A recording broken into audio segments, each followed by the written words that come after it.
ഹരേ കൃഷ്ണ. സർവശ്രീ രാധാകൃഷ്ണ അർപ്പണമസ്തു. ഇന്ന് നമ്മൾ ഹരിനാമ കീർത്തനത്തിലെ ശ്ലോകം 34 എടുക്കുന്നത്.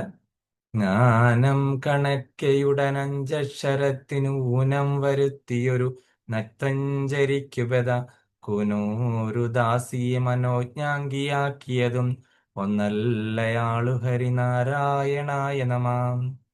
ജ്ഞാനം കണക്കെ ഉടൻ അഞ്ചക്ഷരത്തിന്. ഇപ്പൊ നമുക്കറിയാം കായ്ക്ക ഗായ്ക്ക ങ വരെ എത്തി. നമ്മള് വ്യഞ്ജനാക്ഷരങ്ങള് തുടങ്ങിയിരിക്കുകയാണ് എഴുത്തച്ഛൻ. അപ്പൊ ഇനി അടുത്ത് ആ, അക്ഷരമാല തീരുന്നത് വരെയുണ്ട് ശ്ലോകങ്ങള്. അപ്പൊ അതിലെ ങ എന്ന അക്ഷരത്തിലെത്തി. ങ എന്ന അക്ഷരത്തിന് വരെ ഊനം വരുത്തുന്നു. അതിന് വരെ മോശം വരത്തക്ക രീതിയിൽ ഒരാളുണ്ടായിരുന്നു. അതാരായിരുന്നു? നക്തഞ്ചരിക്ക് ബദ. അത് ഒരു നക്തഞ്ചരിയാണ് ഈ ങ എന്ന് പറയുന്ന അക്ഷരത്തിന് വരെ നാണക്കേടുണ്ടാക്കുന്ന രീതിയിൽ ഒരാളായിട്ട് പിറന്നത്. ആരായിരുന്നു? കുബ്ജ. ത്രിവക്ര, 3 വളവുള്ള ആള്.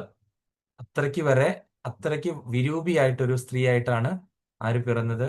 ശൂർപ്പണഖ. നക്തഞ്ചരിയായ ശൂർപ്പണഖ പിറന്നത്. പിന്നെ ഇവിടെ പറയുന്നു, കൂനൂര് ദാസിയെ മനോജ്ഞാംഗിയാക്കിയതും ഒന്നല്ലേ ആള് ഹരി നാരായണായ നമ. അപ്പോൾ അതെങ്ങനെയാണ്? ഈ കൂനൂര് ദാസി ആരാണ്? അതെങ്ങനെ സുന്ദരിയായി എന്നൊക്കെ നമുക്ക് നോക്കാം. അപ്പൊ നമുക്ക് ശ്രീരാമചന്ദ്ര ഭഗവാന്റെ ആ ഒരു ലീലയിൽ നിന്നാണ് ഇത് തുടങ്ങുന്നത്. ശ്രീരാമചന്ദ്രൻ ആ ഒരു വനവാസകാലത്തായിരുന്നപ്പോൾ, അതുപോലെ തന്നെ ശൂർപ്പണഖ നല്ലൊരു സുന്ദരിയുടെ വേഷമൊക്കെ കെട്ടി ശ്രീരാമചന്ദ്രനെ മോഹിച്ചടുത്തു വന്നു. അപ്പോൾ നമുക്കറിയാമല്ലോ ആ കഥ, എല്ലാവർക്കും അറിയാം, രാമായണം വായിക്കുന്നവർക്ക്. അപ്പം ലക്ഷ്മണന്റെ അടുത്തേക്ക് പറഞ്ഞു വിടുന്നു. അങ്ങനെ അവരങ്ങോട്ടും ഇങ്ങോട്ടും ജ്യേഷ്ഠാനുജന്മാര് ഇവരെ ആ, ഒന്ന് കളിപ്പിക്കുന്നു. ആ സമയത്ത് അവർക്ക് സീതാദേവി കാരണമാണ് ഇവര് സമ്മതിക്കാത്തതെന്ന് മനസ്സിലാക്കി സീതാദേവി ആക്രമിക്കാൻ വരുമ്പോൾ ലക്ഷ്മണൻ നാസിക കുചങ്ങൾ എടുത്തിട്ട് ആ, ഇവരുടെ മുറിച്ചു കളയുന്നു. അങ്ങനെ ആ, ഇവര് പിന്നെ രാവണനോട് ചെന്ന് പറയുന്നത്, ഖരദൂഷണ തൃശ്ശിരാക്കന്മാരോട് പറയുന്നതും പിന്നെ രാവണൻ വരുന്നതും അങ്ങനത്തെ ഒരുപാട് കാര്യങ്ങൾ നമ്മൾ കണ്ടല്ലോ അല്ലെ. അപ്പൊ അവിടെ ശരിക്കും പറഞ്ഞാൽ ശൂർപ്പണഖ ശ്രീരാമചന്ദ്രനെ ഭർത്താവായി കിട്ടാനായിട്ട് മോഹിച്ചിരുന്നു അല്ലെ. പക്ഷെ ആ ആഗ്രഹം ഭഗവാൻ കാണാതിരുന്നില്ല മനസ്സിൽ. അതിയായിട്ട് ആഗ്രഹിച്ചിരുന്നു, ശരിക്കും തന്നെ മനസ്സുകൊണ്ട് ആഗ്രഹിച്ചിരുന്നു അല്ലെ. ഭഗവാനെ നമുക്ക് കിട്ടണമെന്ന് ആഗ്രഹിച്ചു കഴിഞ്ഞാൽ ഉറപ്പായിട്ട് നമുക്ക് കിട്ടും. അത് രാക്ഷസി ആയിട്ട് കൂടി ഈ ഈ പറയുന്ന നക്തഞ്ചരി ആയിട്ടുള്ള ഈ ശൂർപ്പണഖയ്ക്ക് പുനർജന്മം കൊടുത്തത് കുബ്ജയായിട്ടാണ്. പക്ഷെ കുബ്ജ എന്ന് പറഞ്ഞ ഒരുപാട് കർമ്മഫലം ഉണ്ടല്ലോ. അതുകൊണ്ട് ഇവിടെ കൂനിയായിട്ടാണ് വന്ന് പിറന്നത്. എവിടെ? കംസന്റെ രാജധാനിയിൽ.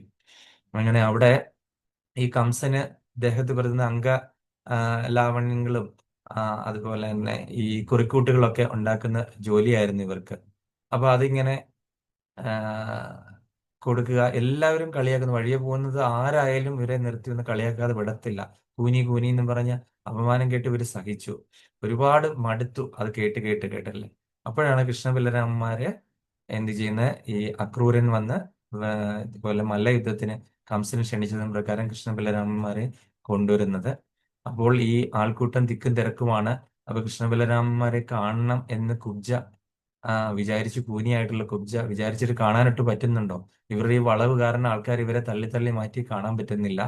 പക്ഷേ ഭഗവാനെ കാണണമെന്ന് നമുക്കൊരു ആഗ്രഹം ഉണ്ടെങ്കിൽ തീർച്ചയായിട്ടും ഭഗവാൻ നമ്മളെ കാണാതിരിക്കത്തില്ല. അത്രയും തിരക്കിനിടയിൽ ആ, ഭഗവാൻ വിളിച്ചു, സുന്ദരി എന്ന് വിളിച്ചു അല്ലേ.